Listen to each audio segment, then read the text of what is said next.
రాజీనామా చేసి డైరెక్ట్గా పేపర్ బ్యాలెట్ దాంట్లో పోటీకి రండి, నేను సిద్ధంగా ఉన్నాం.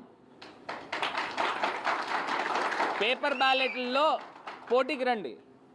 అంతే తప్పితే ఈవీఎంను అడ్డు పెట్టుకుని అందరికీ తెలిసిపోయింది, చిన్న పిల్లోడిని అడిగినా కూడా ఈవీఎం అంటే స్కామ్ అంటున్నారు. మళ్ళీ ఏదో చోటా మోటా నాయకులతో మళ్ళీ ప్రెస్ మీట్లు పెట్టించి వాళ్ళు చెప్తున్నారు నేను తీసుకొచ్చి ఒక్కొక్కరిని చైర్మన్లు చేశాను. వాళ్ళు నన్ను అడుగుతున్నారు కార్పొరేటర్. నేను చైర్మన్లు చేశాను, బోల్డ్ మంది స్టేట్ డైరెక్టర్లు వేసాము.